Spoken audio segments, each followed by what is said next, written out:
বিসমিল্লাহির রহমানির রহিম। আসসালামু আলাইকুম। আপনারা সকলেই ভালো আছেন?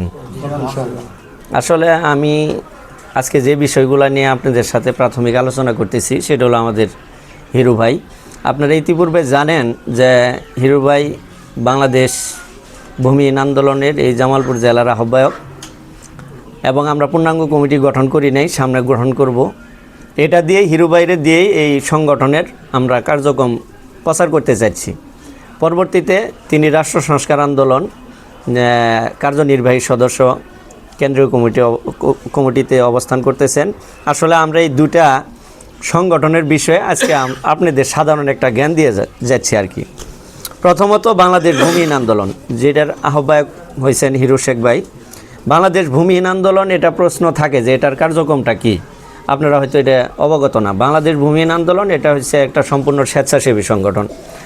এই দেশের এবং এই মানুষের আত্মমানবতার সেবায় এই সংগঠনটা প্রতিষ্ঠিত হয়েছে।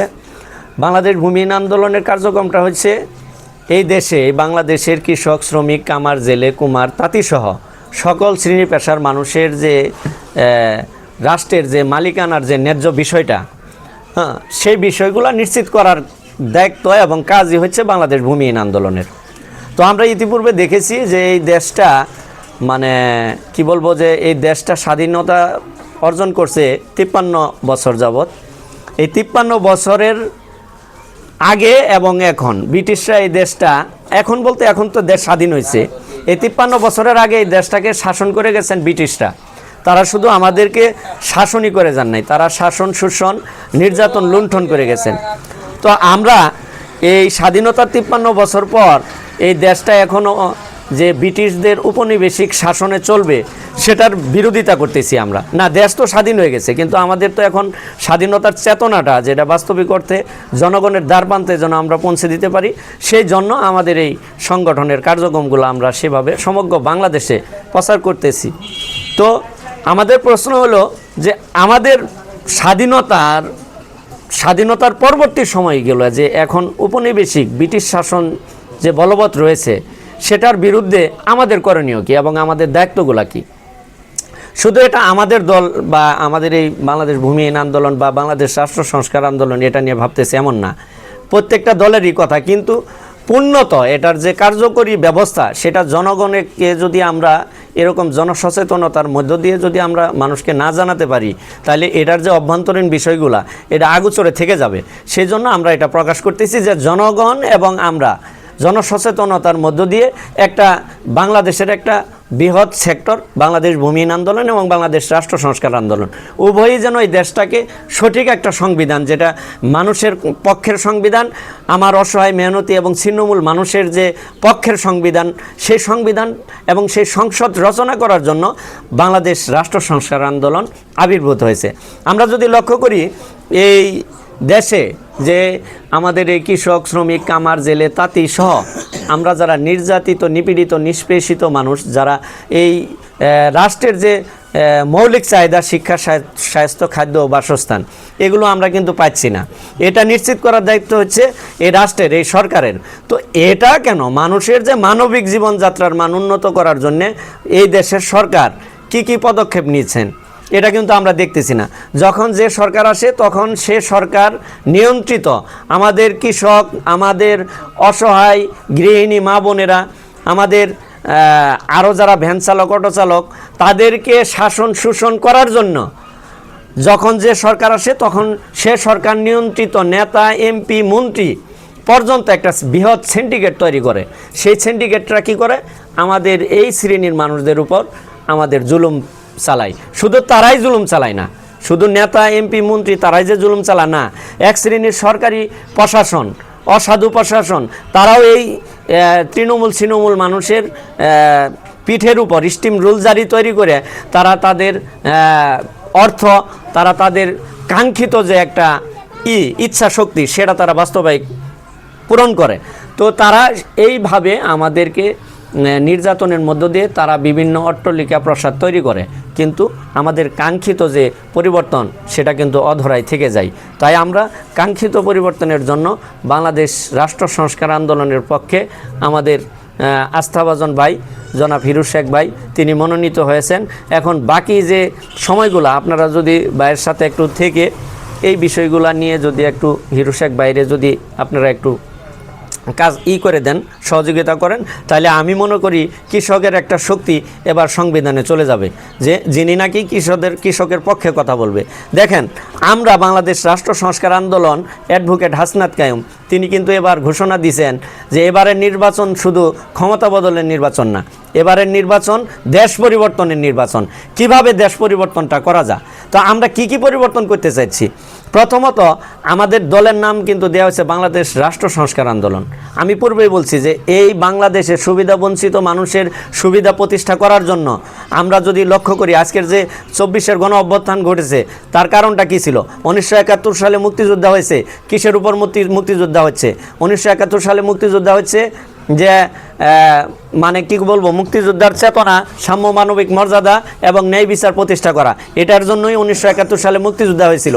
তাইলে আমাদের 24-এর গণ অভ্যুত্থানটা কী হলো? যেখানে আমার হাজার হাজার ভাই বোনেরা, মা বোনেরা নিহত হয়েছেন, আহত হয়েছেন, এটার কি? এটারও তো একটা আছে, মানে বাস্তবিক কিছু বিষয় আছে। আমরা যদি লক্ষ্য করি, 69-এর গণ অভ্যুত্থান হয়েছিল, 70-এর নির্বাচন হয়েছিল, 71-এর মুক্তিযোদ্ধা হয়েছিল, 52-এর ভাষা আন্দোলন হয়েছিল, 90-এর স্বৈরাচার এরশাদ পতন আন্দোলন হয়েছিল, সব শেষ। 24-এ হাসিনা পতন আন্দোলনের মধ্য দিয়ে সমগ্র বাংলার মানুষ জাগ্রত হয়েছে যে না, আর এই জনগণ নির্যাতিত, নিপীড়িত, নিষ্পেষিত হতে চায় না। এই জনগণ সত্যিকারী অর্থে একটা মানে কি বলবো, একটা জনবান্ধব, একটা জনকল্যাণমুখী, একটা সেবামুখর, একটা কৃষকের প্রতিনিধিত্ব এখন এই জনগণ চাচ্ছে। আমরা বিগত দিন দেখেছি অনেক এমপি মন্ত্রী, অনেক ডিগ্রিধারী, অনেক উচ্চ শিক্ষিত এবং সম্ভ্রান্ত ফ্যামিলির পরিবারের লোক, অর্থবিত্তশালী, তাদেরকে আমরা ভোটে নির্বাচিত করেছি, কিন্তু আমাদের কাঙ্ক্ষিত যে পরিবর্তন সেটা তারা নিশ্চিত করতে পারে নাই। তাই আজকের এই উঠান বৈঠকে, আজকের এই হিরু শেখ ভাইয়ের এই জায়গায় আমরা এটাই বলতে চাই যে কৃষকের দুঃখ বুঝবে। আপনি খেয়াল করে দেখেন, আমরা এমনই একটা অর্থনৈতিক প্ল্যাটফর্মে তৈরি হয়ে মানে বসে আছি, যে প্ল্যাটফর্ম নাকি এমনভাবে সাজানো, যারা এই বর্তমানে যারা উচ্চতর ধনী মানুষ, যারা বৃহৎ ধনী, তারা আরও উচ্চ ধনীতে রূপান্তরিত হচ্ছে, আর যারা গরিব মানুষ, নিম্ন শ্রেণীর মানুষ, তারা আরও নিম্নর দিকে চলে যাচ্ছে। এরকম ঘটনা যে এটা শুধু এই এলাকায় হচ্ছে না, সমগ্র বাংলাদেশেই এই অর্থনৈতিক ধারাটা একইভাবে প্রবাহিত। তো সেই জায়গায় আমরা দেখেছি, দূর দূরান্ত থেকে অনেক আমরা নিউজে দেখেছি, আপনার প্রিন্ট মিডিয়ায় দেখেছি, ইলেকট্রনিক্স মিডিয়ায় দেখেছি, সোশ্যাল মিডিয়ায় দেখেছি যে মানুষ খাবারের জন্য সপরিবারে নিহত হয়েছে, ফাঁসিতে ঝুলিয়ে মৃত্যু হয়েছে, বিষ খেয়ে মৃত্যু হয়েছে, হ্যাঁ, রেলগাড়ির নিচে তারা আত্মহত্যা করছে। এরকম আপনারা দেখেন নাই যে তার পরিবার চালাতে পারে না, ঋণগ্রস্ত, সে কী করবে? এরকম অবস্থানে তৈরি করে গেছে। আমাদের প্রশ্ন হলো, 1971 সাল এই স্বাধীনতার পরবর্তী সময় আমাদের যে কাঙ্ক্ষিত দাবিগুলো নিয়ে এই দেশটাকে স্বাধীন করা হয়েছিল, 30 লক্ষ শহীদের রক্তে, এরপরে 2 লক্ষ মা বোনের সম্ভ্রমের বিনিময়ে দেশটা অর্জিত হয়েছে, সেই দেশে এখন কেন দেশ স্বাধীন? এই স্বাধীনের পরবর্তী সময় যখন আমরা শুনতে পাই যে তার পরিবার, তার স্ত্রী, বউ, সন্তান পরিচালনা করবার জন্য তাকে মরতে হচ্ছে ট্রেনের নিচে, তাকে মরতে হচ্ছে গাড়ির নিচে, তাকে মানে ফাঁসিতে নিজে ফাঁসিতে ঝুলে আত্মহত্যা করছে, এটা আমাদের জন্য লজ্জা, এটা এই জাতির জন্য লজ্জা। শুধু এই জাতি না, তো এই জাতিকে আমরা কবে বিবেচনার মধ্যে আনতে পারবো? যখন আমরা নিজেরা সকলেই এই বিষয়গুলো নিয়ে আমরা জানব। প্রথমত রাষ্ট্র সংস্কার আন্দোলনের কিছু এই 24-এর যে গণ অভ্যুত্থান, এই অভ্যুত্থানে আমাদের চাওয়াটা কী ছিল? আমাদের চাওয়া ছিল যে এই 24-এর জুলাই সনদ বাস্তবায়ন করা। আজকে জুলাই সনদ নিয়ে বিভিন্ন মহল বিভিন্ন বিতর্কিত তৈরি করছে। জুলাই সনদের সুস্পষ্ট ক্লিয়ারেন্স কিছু লেখা আছে, যেটা নাকি সংবিধানের কিছু পরিবর্তন, যেটা জনগণের পক্ষে এবং তৃণমূল মানুষ, আমরা যারা অসহায় মানুষ আছি, তাদের পক্ষের সংবিধান, তাদের পক্ষের আইন রচনা করার জন্য আমাদের অ্যাডভোকেট হাসনাত কায়ুম তিনি এই ঘোষণাটা কিন্তু দিয়েছেন। তো সেই জায়গা থেকে প্রথমত আমরা বৃহৎ প্রোগ্রামে আমরা উপস্থাপন করেছি যে কৃষকদের যে ভর্তুকি, এটা কৃষক পর্যন্ত পৌঁছে দিতে হবে। কৃষকের ফসলের ন্যায্য মূল্য এটা দিতে হবে। আমাদের যে কৃষক, তারা অত্যন্ত পরিশ্রম করে, রাত দিন তারা পরিশ্রম করে, কিন্তু এই সিন্ডিকেটের কারণে তারা তাদের যে কাঙ্ক্ষিত যে একটা প্রাপ্য তারা কিন্তু পাইতেছে না, ওই সিন্ডিকেট নিয়ে যাইতেছে। তো এই দেশে সিন্ডিকেট থাকবে না, যেন কৃষক সত্যিকারী অর্থে যেন তার সঠিক মূল্য মজুরি যেন পায়। আজকে দেখেন বিভিন্ন কোম্পানি এই কৃষকের উপর, মানে কর্পোরেট কোম্পানিগুলো কৃষকদেরকে জিম্মি করে রাখছে। তারা এই কৃষিতে যে অ্যাক্সেসরিজগুলো, বিষ, সার, অমক তমক যা আছে, যে দেখেন দামের ঊর্ধ্বগতি। আজকে সার নিয়ে যেরকম মানে সিন্ডিকেট তৈরি হয়েছে, আজকে কৃষকে টাকা দিয়ে সার নিব, সেই সারও কৃষকে পাচ্ছে না। এরকম এই যে ধারাবাহিক জিনিসগুলো, এগুলো আমাদের বাস্তবিক অর্থে পরিবর্তন করতে হবে। আর সেই পরিবর্তনের জন্য বাংলাদেশ রাষ্ট্র সংস্কার আন্দোলন এবং বাংলাদেশ ভূমিহীন আন্দোলন যুগপথভাবে আমরা মাঠে আছি এবং আপনারা থাকবেন।